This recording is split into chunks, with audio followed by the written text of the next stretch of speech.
اللهم لك الحمد كما أنت أهل وصل على محمد كما أنت أهل وقال بنا وأنت أهل فإنك أنت أهل التقوى وأهل الرحمة. اللهم صل على محمد كما تحب وترضى. اللهم صل على محمد كما تحب وترضى. قابل احترام دوستو، انسان شروع دن سے آخر تک اپنی زندگی میں اکیلا نہیں رہتا، اسے کسی ساتھی کی ضرورت ہوتی ہے. وہ ساتھی ماں کی شکل میں پیٹ سے نکلنے کے بعد اسے کھیلنے کے لیے بھی کوئی ساتھی چاہیے. کھیلنے سے پہلے اسے ماں کا ساتھی چاہیے جو اس کی پرورش کے لیے، اس کی غذا کے لیے اللہ نے ذریعہ بنایا. اور پھر جب کچھ بڑا ہوتا ہے، باشعور ہوتا ہے، تو اس وقت بھی اسے کوئی ساتھی چاہیے ایسا جو جس سے اس کا دل بہلے، اس کا وقت گزرے. پھر ایک انسان کی زندگی کا ایک حصہ وہ ہے، عمر کا ایک حصہ ایسا ہے جس میں اسے کچھ شعور کے لیے اور زندگی کی راہوں کے لیے بھی کچھ ساتھی چاہیے. اگر اسے زندگی کی راہوں کے لیے اچھا ساتھی مل جاتا ہے تو اچھی زندگی گزار لیتا ہے، جسے صحبت صالح کہتے ہیں، نیک اللہ والوں کی صحبت. اور اگر اسے زندگی کا ساتھی اچھا نہیں ملتا تو اس کی زندگی کے دن رات بگڑ جاتے ہیں، اس کی زندگی کے دن رات جو ہیں ان کا نقصان ہو جاتا ہے. پھر وہ زندگی گزارتا ہے لیکن انسانوں جیسی نہیں گزارتا. آپ نے ایک لفظ محسوس کیا، اگر کوئی بچہ غلطی کر رہا ہو اسے یہ نہیں کہتے کہ مرد بن، اسے کہتے ہیں انسان بن. انسان بن. آدمی اور ہوتا ہے، انسان اور ہوتا ہے.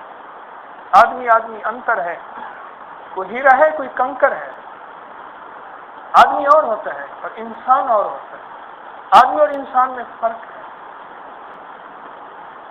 ایک اللہ والے بازار میں جا رہے تھے، کسی سے پوچھا یہاں انسان کہاں رہتے ہیں؟ ہمارے لگے حضرت یہ انسان تو ہے. میں نے یہ آدمی ہے، میں انسانوں کی تلاش میں ہوں کہ ان میں مجھے کوئی انسان نظر آ رہا اور باقی انسان نہیں نظر آ رہا. تو انسان بنانے کے لیے بھی اللہ جل شانہ نے کچھ انسانوں کا تعین فرمایا کہ انسان سے بنے. اور یہ بھی ایک ساتھی اللہ جل شانہ نے دیا. آپ میں سے کوئی ایک شخص ہے وہ زندگی تنہا کبھی نہیں گزارے گا. جو تنہا شخص ہے نا وہ بھی سہارا ڈھونڈتا ہے، یا خیالات کا، یا کتاب کا، یا اخبار کا، یا کسی میڈیا کے مشغلے کا، یا کسی سے گفتگو کا. تنہا شخص بھی. اور آپ حیران ہوں گے جو تنہا دیوانہ ہے وہ بھی سہارا ڈھونڈتا ہے، اپنے آپ سے باتیں کرتا ہے. کوئی شخص تنہا نہیں رہتا. اللہ جل شانہ نے اس کو نظام بنایا. اچھا پھر قبر میں بھی اللہ نے تنہا نہیں رکھا. قبر میں جاتے ہی اگر کوئی نیک صالح ہے تو اس کے اعمال اس کا ساتھی بن جائیں گے. قبر میں بھی تنہا نہیں رکھا. اس کے مزاج میں، اس کی مٹی میں تنہائی ہے ہی نہیں. یہ کوئی نہ کوئی اپنا مشغلہ ڈھونڈے گا، یہ کوئی نہ کوئی اپنا مشغلہ ڈھونڈے گا. یہ تنہا نہیں ہے اور نہ ہوگا. یہ اپنی مصروفیت خود تلاش کرے گا. اور اگر کسی فقیر کا صحبت یافتہ ہوگا تو یہ اپنی مصروفیت عبادت کے ذریعے، ذکر کے ذریعے، عمل کے ذریعے، اعمال کے ذریعے. ورنہ تو اس کی تنہائیوں کے ساتھی جو ہیں یا گناہ ہوگا یا ذکر ہوگا، یا پھر اس کا تنہائی کا ایک اور ساتھی ہے، وہ نیند ہے، وہ بھی ساتھی ہے. تو کوئی آدمی میرے دوستو تنہا نہیں رہے گا، اکیلا نہیں رہتا. جس دور میں اللہ والے اٹھ جائیں اور آہستہ آہستہ کر کے اٹھتے چلے جائیں، تو فرمایا اس دور میں آدمی کیا کرے؟ اسے ساتھی چاہیے، اسے سہارا چاہیے. وہ ساتھی اور سہارے کے بغیر نہیں رہ سکے گا. تو فرمایا کہ کسی فقیر کے پاس چلا جائے جہاں سے کچھ اللہ والی خوشبو آئے، کچھ اللہ والی باتیں ظاہر ہوں، کوئی حضور سرور کونین صلی اللہ علیہ وسلم کی محبت، کچھ تعلق وہ ملے، ان نشستوں کو، ان مجالس کو، ان محافل کو اپنا ساتھی بنا لے، اور یا پھر اللہ والی باتوں کا تذکرہ سنے، ان کا تذکرہ کرے اور ان کے تذکرے سے اپنی مجالس کو مشکبار کرے، کہ ان کے تذکروں سے کھیتیاں جو ہیں وہ ویران کھیتیاں وہ زندہ ہوتی ہیں، اجڑی کھیتیاں زندہ ہوتی ہیں ان کے تذکروں سے، اللہ والوں کے تذکروں سے اجڑی کھیتیاں زندہ ہوتی ہیں۔ یہ جو سلیبس کی کتابیں ہوتی ہیں نا، ہمارے کورس کی کتابیں ہوتی ہیں، نصاب کی کتابیں ہوتی ہیں، یہ دراصل ان ماہرین کے تجربات کا مجموعہ ہوتی ہیں جنہوں نے ساری زندگی تعلیمی مشاغل گزارے، پڑھایا، تو وہ کہتے ہیں کہ چونکہ اس عمر میں یہ انسان کی نفسیات یا انسان کا یہ مزاج ہوتا ہے، اس عمر میں یہ ہوتا ہے، اس عمر میں یہ ہوتا ہے، لہذا ان کو یہ پڑھانا چاہیے۔ یہ جو اللہ والے ہیں نا، اللہ والوں کی بھی ایک مزاج ہے، اللہ والوں کے بھی تجربات ہیں، اور اگر اللہ والوں کے تجربات سے استفادہ کیا جائے تو جس طرح وہ کتابیں ہمارے لیے کامیابی کا زینہ ہوتی ہیں کہ ہم ایک وقت آتا ہے کہ امتحان دیتے ہیں اور اس امتحان میں پاس ہونا لازم ہوتا ہے۔ ہاں کوئی فرسٹ آ جائے، اس سے بڑی ڈگری پا جائے، وہ اعزاز ہے، لیکن پاس ہونا لازم ہے۔ جس طرح ان تجربات بھری کتابوں کو پڑھ کے کوئی اپنے آپ کو پاس ہونا لازم سمجھتا ہے کہ اس کے بغیر پاس نہیں ہوتا، اس طرح جو اللہ والے ہیں، جو فقیر ہیں، ان کے تجربات کو پائے بغیر بھی پاس ہونا لازم نہیں، اس کے بغیر ہم پاس نہیں ہو سکتے جب تک کہ ان تجربات سے استفادہ نہیں کریں گے۔ دیکھو، جو جن راہوں پہ چلا ہوتا ہے ان راہوں کے ابھار، چڑھاؤ، اتار اور کمی بیشیوں کو خوب جانتا ہے۔ کیا خیال ہے؟ ہم نے ایک دفعہ صحرا کا سفر کیا، رات کا وقت تھا، میلوں، سینکڑوں میل ادھر، سینکڑوں میل ادھر، انڈیا کے بارڈر کے ساتھ سارا بہاولپور میں ایک شخص کو لیا، وہ ان راستوں کو جانتا تھا۔ 2 جیپیں تھیں ہمارے پاس ہیوی جو ریت میں چل سکتی تھی، وہ تھوڑی دیر کے بعد اترتا اور تاروں کو دیکھتا، اور پھر تاروں کو دیکھنے کے بعد کہتا ہاں ہم صحیح سمت جا رہے ہیں، پھر اترتا، پھر تاروں کو دیکھتا یا سامنے سے شیشے میں دیکھتا، اگر شیشے میں اسے مغالطہ ہوتا تو اتر جاتا، اور وہ تجربہ کار تھا۔ عام طور پہ لوگ اگر وہاں بھٹک جائیں تو عمومی طور پہ ان کی لاشوں کے ڈھانچے ملتے ہیں کہ بس ابھی سانس باقی ہوتا ہے کہ گدھیں آ جاتی ہیں اور ایک پل میں امڑ آتی ہیں، اور ایک دن میں اس کا ڈھانچہ باقی رہ جاتا ہے، گوشت سارا نوچ لیتی ہے۔ لیکن وہ رہبر جو تھا، اس رہبر کو اللہ جل شانہ نے جو ذریعہ بنایا، اس کے ذریعے سے ہم رات کے 2-3 بجے منزل تک پہنچے۔ میرے دوستو، جہاں صحرا ہو، زندگی کی رمق نہ ہو، جہاں راستے سارے ختم ہو چکے ہوں، وہاں رہبر کی ضرورت ہوتی ہے۔ اسی طرح دنیا میں آخرت کے راستے ختم ہو چکے ہیں۔ جہاں پیر ہونا، ان پیروں کا نشان سے ہر بندہ منزل تک پہنچ جاتا ہے۔ جہاں آندھیاں چل رہی ہوں، وہ ایک پل میں پیروں کے نشانوں کو مٹا دیتی ہے۔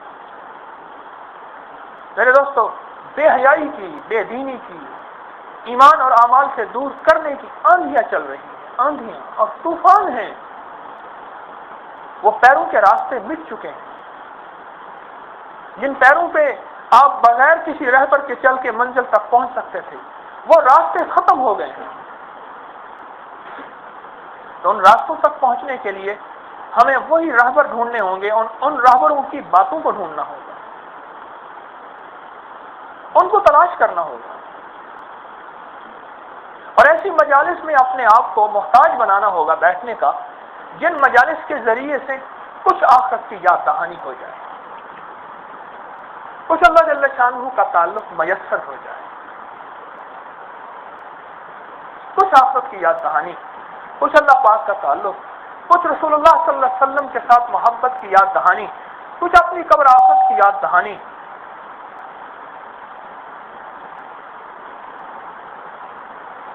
مجھے کل ایک صاحب آئے، کہنے لگے کہ وہ ہم جو ہے قبائلی علاقوں میں گئے،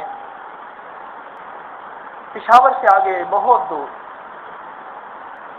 تو ہم نے یہ لوڈ شیڈنگ میں سردیوں میں موم بتی کا کام کیا، ٹرک لے آئے۔ کہنے لگے کہ جوان تھا 25-26 سال کا، اس کے 2 بھائی چائنا میں بیٹھے تھے، ایک بھائی کہاں بیٹھا تھا، وہ موبائل پہ پورے ملک کو موم بتی دے رہا تھا، کروڑوں کا اس سے بھی زیادہ کا بزنس تھا۔ اور کہنے لگے کہ بالکل ان پڑھ، چند جماعتیں پڑھا ہوا، تھوڑا سا حساب کتاب جانتا تھا، باقی کچھ نہیں جانتا تھا، کروڑوں سے زیادہ کا کام کر رہا تھا۔ کہنے لگے ہم بھی اس سے لے آئے موم بتی، ہم نے بھی موم بتی چلائی اور ہم نے کمایا۔ مجھے کہنے لگے کہ ابھی چند دنوں پہلے پتہ چلا کہ اس کو گولیاں مار دیں گی اور مر گیا وہ۔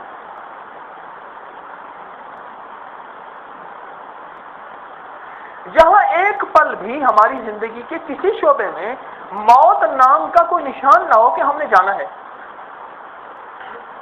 اور صرف یہ خبر ہو کہ ہم نے ترقی کیسے کرنی ہے، اور ہمارے پاس مال زیادہ کیسے ملے، اور ہماری عمر کیسے بڑھ جائے،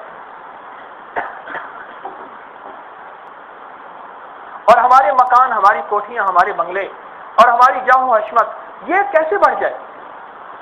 زندگی کے جس شعبے میں نہ ماں یاد دہانی کرائے کہ بیٹا موت ہے، نہ باپ یاد دہانی کرائے، نہ بہن یاد دہانی کرائے، نہ بیوی یاد دہانی کرائے، نہ شوہر یاد دہانی کرائے، نہ استاد یاد دہانی کرائے، نہ محکمے کا صدر، باس، چیف وہ یاد دہانی کرائے، جہاں موت اور آخرت کی کہیں یاد دہانی نہ ہو، اور جہاں اللہ جل شانہ کی ذات سے ہونے کی کہیں یاد دہانی نہ ہو، اور جہاں سرور کونین صلی اللہ علیہ وسلم سے محبت اور عشق اور آپ کی زندگی کے اندر کامیابی پانے کے کہیں یاد دہانی نہ ہو، تو وہ یاد دہانی جب نہ ہو تو پھر غفلت کے پردے بڑھتے چلے جاتے ہیں، پھر غفلت کے پردے بڑھتے چلے جاتے ہیں۔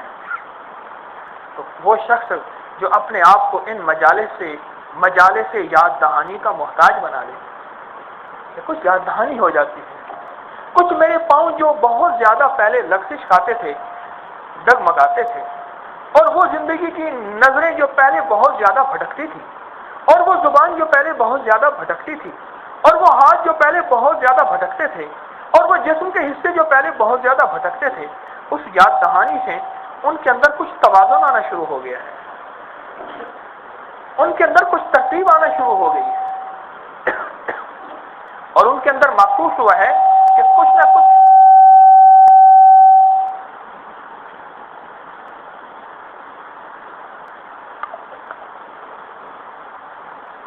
بہتری ہو رہی ہے۔ مجھے کئی لوگوں نے خود بتاتے رہتے ہیں کہ یہ یاد دہانی یہ ہفتے کے بعد ہوتی ہے، اس سے ہمیں بڑا فائدہ ہو۔ ایک صاحب کہنے لگے میرے پیش نظر تو دنیا تھی، مال تھا، حسن تھا، جمال تھا، بس یہ چیزیں تھیں، اور اسی دوڑ میں دوڑا جا رہا تھا، آج تک یہ سوچا نہیں تھا کہ اللہ کے رسول صلی اللہ علیہ وسلم کا کوئی حق ہے، اور میرے ذہن میں صرف یہ تھا جس کو میں کہتا تھا جی حقوق العباد ہیں وہ پورے ہونے چاہیے۔ کہنے لگے وہ تو ایک دفعہ سنا کہ بھئی جس اللہ کے نبی علیہ السلام نے حقوق العباد بتائے ہیں کوئی اس کے بھی حق ہیں۔ آپ بڑے سے بڑے آدمی سے یہ بات سنو اور فوراً کہے گا کہ جی حقوق العباد پورے ہونا ضروری ہے۔ بھئی یہ حقوق العباد کس نے بتائے؟ تجھے بیٹی کا حق کس نے بتایا؟ تجھے ماں کا حق کس نے بتایا؟ تجھے باپ کا حق کس نے بتایا؟ تجھے یہ کس نے بتایا کہ کسی کا قرض لیا ہے تو دے ورنہ نہ لے؟ تجھے کس نے بتایا جھوٹ نہ بول، اپنے رزق کو حرام نہ کر؟ تجھے کس نے بتایا کہ یہ بدکاری نہ کر؟ یہ ساری زندگی کی احتیاطیں اور تجھے لوگوں کے پڑوسیوں کے حقوق کس نے بتائے؟ حضور سرور کونین صلی اللہ علیہ وسلم نے بتایا۔ جس ہستی نے یہ حقوق بتائے ہیں کچھ اس کے بھی حقوق ہیں، پہلے تو اسی کے حقوق ہونے چاہیے۔ کیا خیال؟ جو والد تربیت کا ذریعہ بنے جو والد تربیت کا ذریعہ بنے تو پہلا حق تو والد کا ہوتا ہے، پہلا حق تو ماں کا ہوتا ہے۔ حضور سرور کونین صلی اللہ علیہ وسلم نے ہمیں حقوق بتائے تو پہلا حق تو حضور کا ہے۔ حضور کا حق ہم نے کتنا ادا کیا؟ سال کے بعد صرف چراغاں کے ذریعے؟ مومن کو تو ہر مہینہ ربیع الاول ہوتا ہے۔ تمہیں کس نے کہہ دیا کہ ربیع الاول ہوتا ہے وہ مہینہ؟ میں ربیع الاول کے تقدس کا انکار نہیں کر رہا، مومن کا تو ہر مہینہ ربیع الاول ہوتا ہے، اور مومن کا تو ہر دن 12 ربیع الاول ہوتا ہے۔ کیوں؟ جس طرح 12 ربیع الاول میں بعض باشعور لوگ اعمال کی طرف، درود پاک کی طرف، عبادات کی طرف، صدقات کی طرف، خیرات کی طرف اور عشق رسول صلی اللہ علیہ وسلم کے تقاضوں کو بڑھانے میں، عبادت اور آپ کی سنتوں کو بڑھانے کی طرف متوجہ ہوتے ہیں باشعور لوگ، تو میرے دوستو وہ صرف کیا سال میں ایک دن ہے؟ رسول اللہ صلی اللہ علیہ وسلم کا حق ادا ہو گیا، بس ختم۔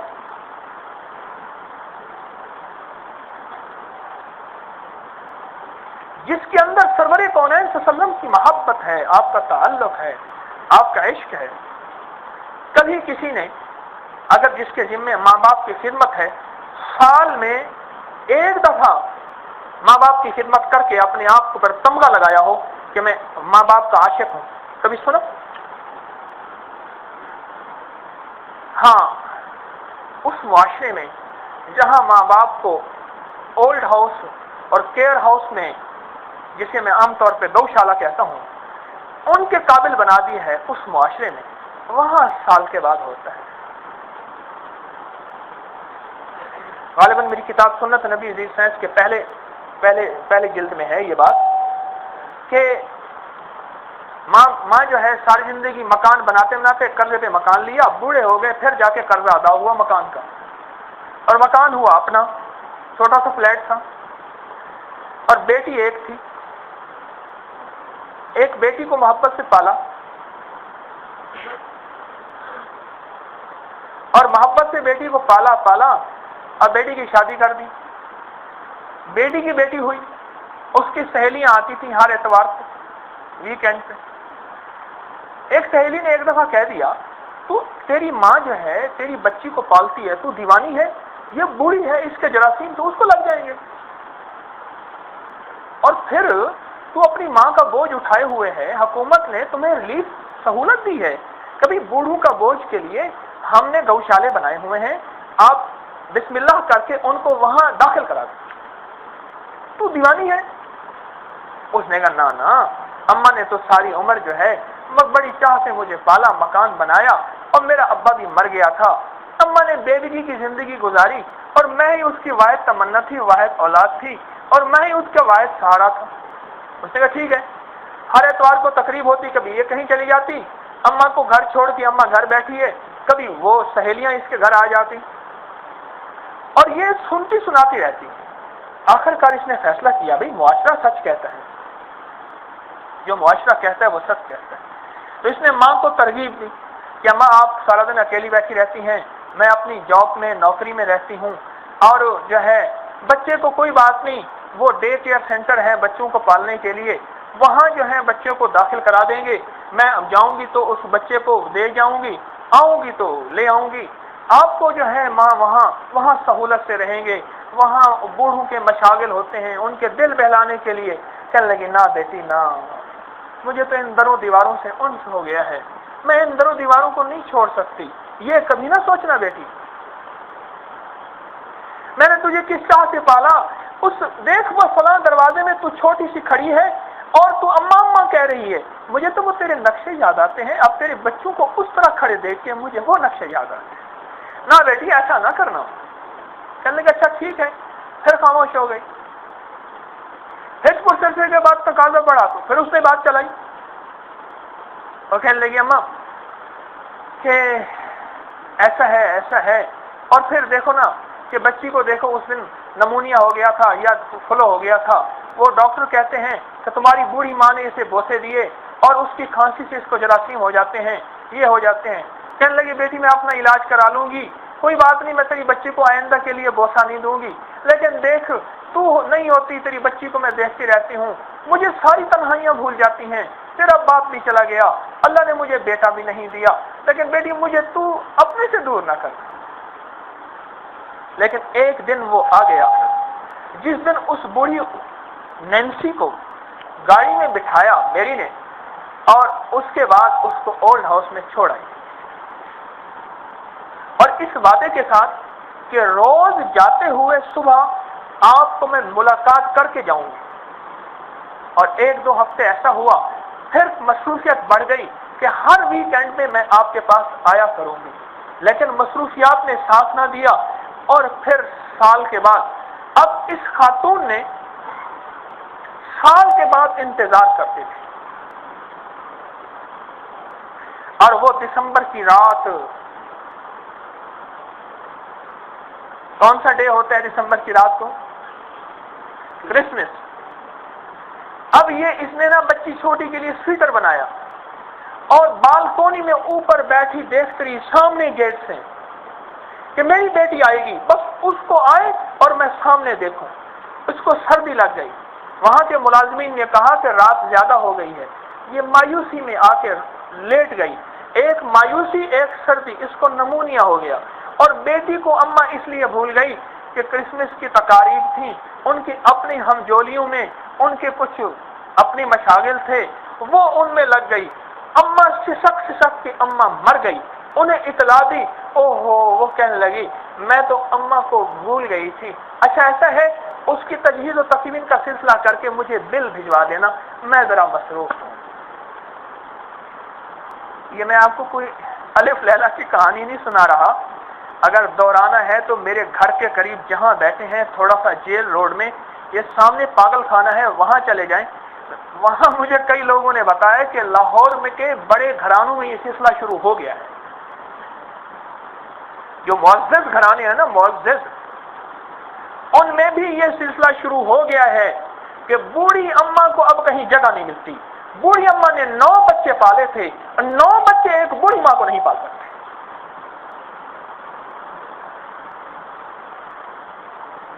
اور وہ بوجھ ہے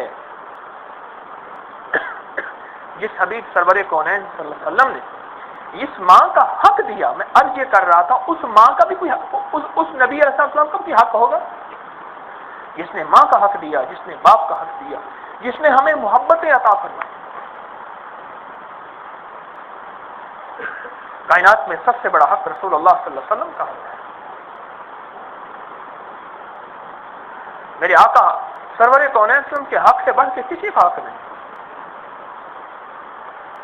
صحابہ کرام جو لفظ فرماتے تھے نا، فدا امی و ابی، آقا آپ پہ ماں باپ قربان ہو جائیں،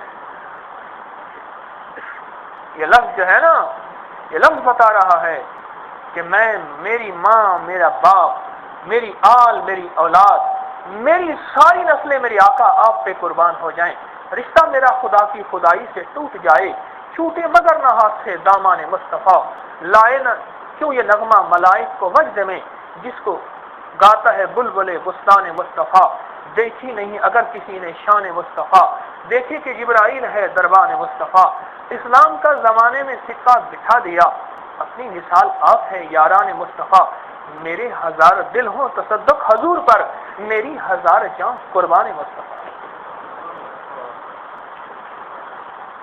اس کا بھی کوئی حق ہے؟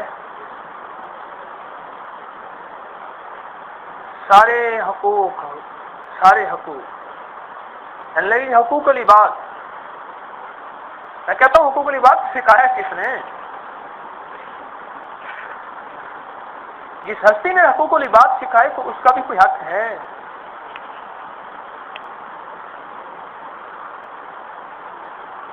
اولاد کو نہیں سکھایا، اولاد کو نہیں سکھایا۔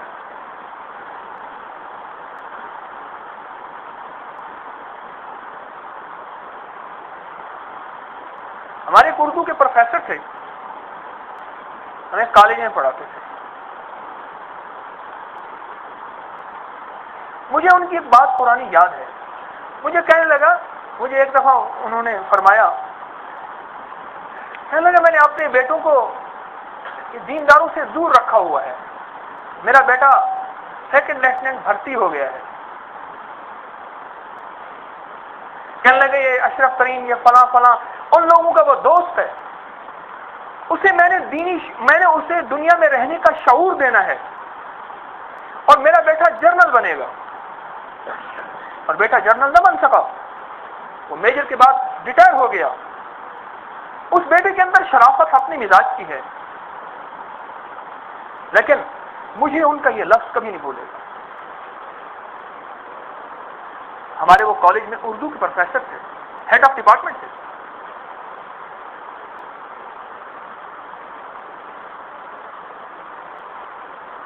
آج مائیں، آج کا والد، آج کا باپ رسول اللہ صلی اللہ علیہ وسلم کی محبت نہیں سکھاتا کہ میرے آقا کو کوئی حق ہے.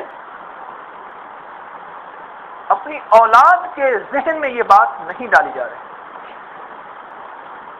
کہ کملی والے کا کیا حق ہے تمہارے اوپر. اور رسول اللہ صلی اللہ علیہ وسلم کے احسانات نہیں سکھائے. ایک اللہ والے کہنے لگے گرمیوں کی چھٹیاں تھیں تو میرے جتنے بھی بھتیجے بھانجے تھے سارے، تو میں نے ان کو رسول اللہ صلی اللہ علیہ وسلم کی سیرت بتائی، سنائی شروع سے، روز ایسے دلچسپ انداز میں کہ بچے پہلے سے منتظر رہتے تھے کہ ہمیں وہ بات بتائیں.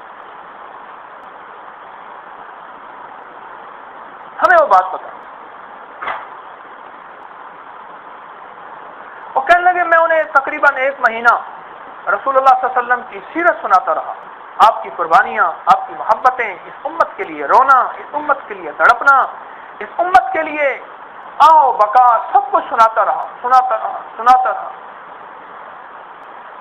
کہنے لگے کہ آخر ایک دن میں نے یہ سنایا کہ میرے آقا سرور کونین صلی اللہ علیہ وسلم کا وصال کیسے ہوا. کہنے لگے تقریباً 3 سال کا میرا بھتیجا تھا، بلک کے رویا کہ میرے حضور کیوں فوت ہو گئے.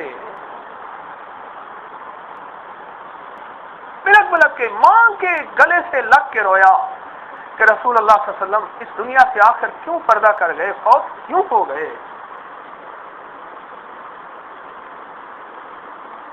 میرے دوستو، ایک بچہ جس کے اندر شعور نہیں ہے، وہ بھی رسول اللہ صلی اللہ علیہ وسلم سے محبت کے اندر کے جذبے کو جانتا ہے. اس وقت جب اس کے جیو میں یہ بات ڈالی گئی کہ سب سے بڑا حق، کائنات میں سب سے بڑا حق ہمارے اوپر جس ہستی کا ہے وہ اللہ کے نبی علیہ السلام، اس سے بڑا کسی کا حق نہیں. اور اللہ کے نبی علیہ السلام کا جب حق سامنے آتا ہے نا، بس پھر سب کچھ قربان کرنا ایسا آسان ہوتا ہے اور ایسا ضروری ہوتا ہے.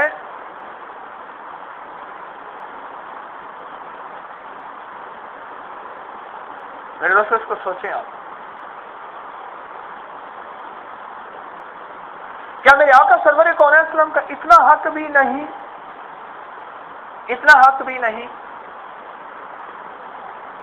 کہ اپنی نیند کو کملی والے کی نیند کی طرح سجا لیا جائے، اپنے گھر کو رسول اللہ صلی اللہ علیہ وسلم کے گھر کی طرح سجا لیا جائے؟ اتنا حق بھی نہیں. کہنے لگا کہ میں نے وہ چیزیں ساری گھر سے ہٹا لی ہیں.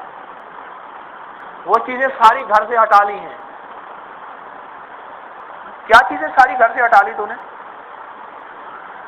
وہ ان قریب خطرہ ہے کچھ چھاپا نہ پڑ جائے. وہ جتنی بھی اس قسم کی چیزیں تھیں حکومت نے قانوناً منع کی ہوئی تھی، میں نے وہ ساری ہٹا لی. میں نے کہا ان قریب موت کے فرشتے کا چھاپا پڑنے والا ہے.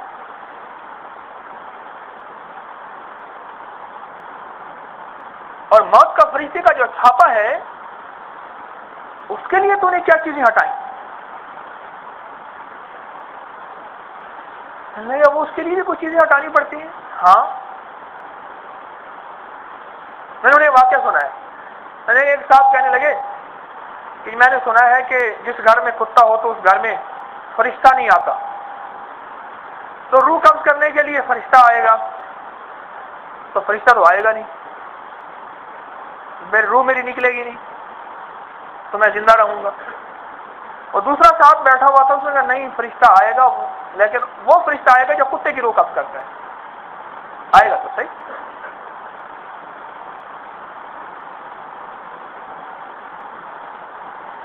عنقریب چھاپا پڑنے والا ہے گھر میں موت کے فرشتے کا۔ اور یہ عجیب بات بتاؤں میں، موت کا فرشتہ جو ہے، اور جب رسول اللہ صلی اللہ علیہ وسلم کی خدمت میں حاضر ہوا اسرائیل، رسول اللہ آپ آخری ہیں جن سے اجازت لے کے آیا ہوں۔ اللہ پاک آپ کو یاد فرما رہے ہیں ملاقات کے لیے، اور یہ فرمایا مفہوم ہے اگر حبیب آنا چاہیں تو ان کی مرضی ہے، اور رہنا چاہیں تو ان کی مرضی ہے۔ آپ تشریف لانا چاہیں آپ کی مرضی ہے، آپ رہنا چاہیں آپ کی مرضی ہے۔ اگلی بات جو عجیب بات فرمائی نا میرے آقا سرور کونین اسلام نے فرمایا اس فرشتے سے، اچھا یہ بتا دیں میری امت کا کیا بنے گا؟ اللہ میری امت کا کیا بنے گا؟ میری امت کا کیا بنے گا؟ اور جب کہ آپ کی روح تک دیکھیں ادھر جگہ پڑی ہے ساری، جب آپ کی روح مبارک جو ہے وہ پرواز کرنے لگی نا، تو میں کہ آپ نے فرمایا مفہوم ہے تکلیف، یا رسول اللہ وسلم آپ کو تکلیف کیسے ہو سکتی ہے؟ فرمایا کہ ایسا کرو میرے جتنے بھی امتی ہیں ان کو جو موت کی تکلیف ہونی ہے وہ آج ساری مجھے دے دو، ان کو تکلیف نہ ہو۔ ایسا محسن نبی کہ امت کے لیے تکلیفیں سہتے سہتے آخری وقت جب اللہ پاک سے ملاقات کا وقت ہو رہا اور آپ کے وصال کا وقت ہو رہا، اس عالم سے دوسرے عالم میں تشریف لے جانے کا وقت ہو رہا، اس وقت بھی امت کو نہیں بولے، امت کے سارے درد کو سمیٹنے کی ترتیب بنا رہے ہیں، سارے درد کو سمیٹنا چاہ رہے ہیں۔ اس حبیب سرور کونین صلی اللہ علیہ وسلم سے خود کو اور اپنی اولادوں کو اور اپنی نسلوں کو تعارف ہی نہ کرانا، ان کا بتانا ہی نہ، کتنا بڑا ظلم ہے۔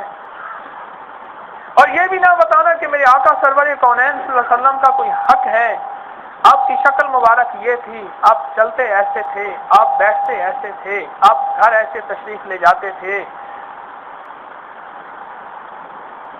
یہ بھی نہ بتانا۔ یہ جو استفا عبقری کے اندر غالباً استفا ہے، رسول اللہ صلی اللہ علیہ وسلم نے متعدد نکاح کیوں فرمائے؟ میری آپ سے درخواست ہے یہ مضمون اپنے پڑھے لکھے حضرات کو کاپیاں کرا کرا کے دو، جو دنیا کے اعتبار سے زیادہ پڑھے لکھے ہیں نا، دنیا کے اعتبار سے 200 300 400 کاپیاں فوٹو اسٹیٹ کرا کے 1000 2000، آپ کو علم نہیں ہے، آپ کو علم نہیں ہے۔ کہنے لگے کہ جس دن میں نے یہ مضمون لکھا تھا، یہ مضمون بہت پرانا لکھا ہوا ہے، کہنے لگے جب لکھا تھا نا، اور چونکہ میں نے رسول اللہ صلی اللہ علیہ وسلم کی عزت کو اور آپ کی عصمت کو اور آپ کی عزت کے تحفظ کے لیے لکھا تھا، فرمایا اللہ جل شانہ نے اس رات جس دن مضمون میں نے مکمل کیا، اس رات مجھے جو بشارتیں ہوئیں، اگر میں ان بشارتوں کو بیان کر دوں تو دنیا کا کوئی شخص ان کو ماننا تو ماننا، سننے کے لیے تیار نہیں ہوگا۔ یہ کیسے ممکن ہے؟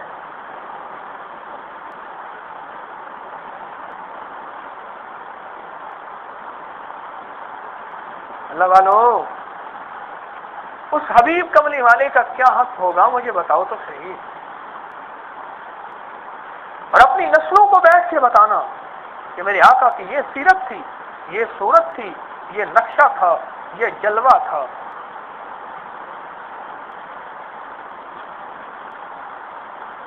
کہنے لگا، بچے سے پوچھا کیا بنے گا؟ کہا محمدی بنوں گا صلی اللہ علیہ وسلم۔ انہیں کہا وہ کون ہوتا ہے محمدی؟ کہ جو سرور کونین صلی اللہ علیہ وسلم کا درد لے کر چلنے والا۔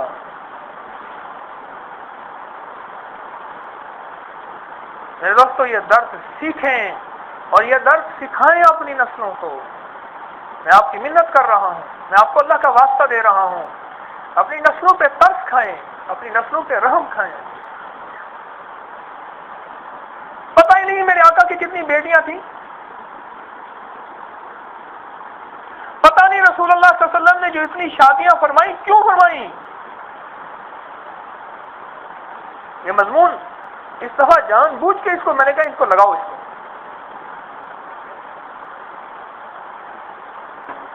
کو پڑھو، اس مضمون کو ضرور پڑھو اور اپنے احباب کو پڑھواؤ. خواتین جو ہیں وہ اپنی ملنے والوں کو بھیجیں. آپ کے احسانات ہیں، آپ کی محبتیں ہیں، آپ کی شفقتیں ہیں. احسانات کا بدلہ الجزاء الاحسان الا الاحسان، احسان کا بدلہ احسان. اور اگر آپ چاہتے ہیں رسول اللہ صلی اللہ علیہ وسلم کا قیامت کے دن احسان اتار تو نہیں سکتے، اتارنے کی کوشش کہ آپ کے سامنے سرخرو ہو جائیں، تو آج ایک چیز عرض کرتا ہوں.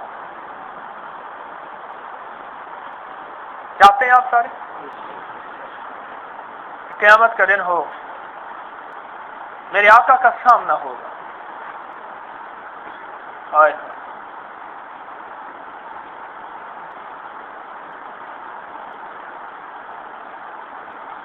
رسول اللہ صلی اللہ علیہ وسلم کا سامنا ہوگا اور آپ کی شفاعت کے بغیر کوئی نجات ممکن نہ ہوگی،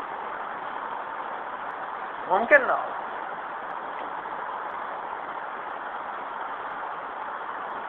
اور جس کی میرے آقا سرور کونین صلی اللہ علیہ وسلم نے شفاعت نہ کی نا، وہ ہلاک ہو گیا، برباد ہو گیا، ہمیشہ کی جہنم میں چلا گیا.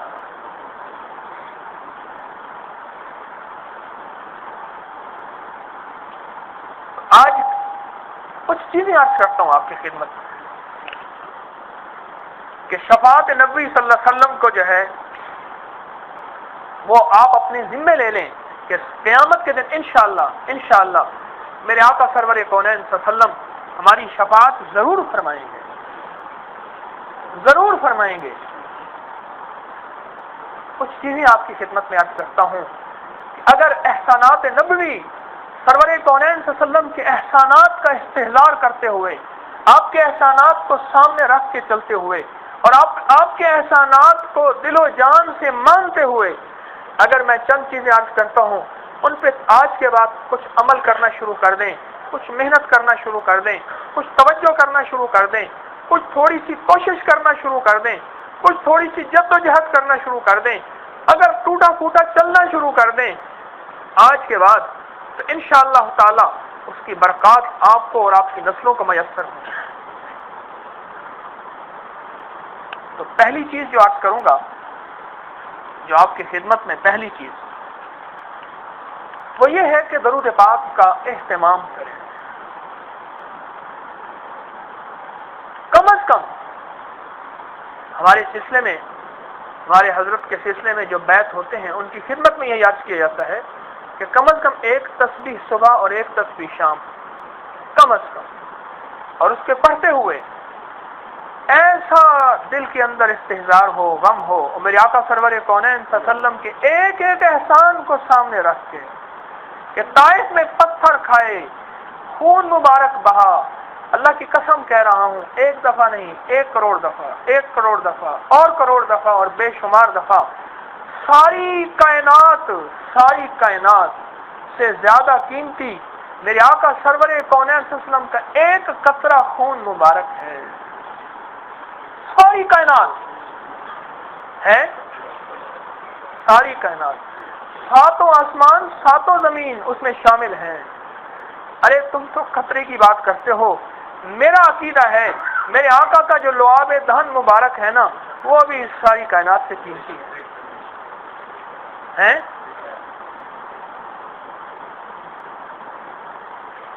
آپ احسان ان کا، اس احسان کو سامنے رکھ کے اس دین کے لیے، مجھ تک دین پہنچانے کے لیے، مجھ تک کلمہ پہنچانے کے لیے اور مجھ تک ایمان کی زندگی، اللہ جل شانہ کی محبت اور اللہ پاک کا تعلق، اس کو پہنچانے کے لیے میرے آقا سرور کونین صلی اللہ علیہ وسلم نے کتنی وفا کی اور میں نے کتنی جفا کی. ان کی وفا کا احسان، اپنی جفا پہ رونا،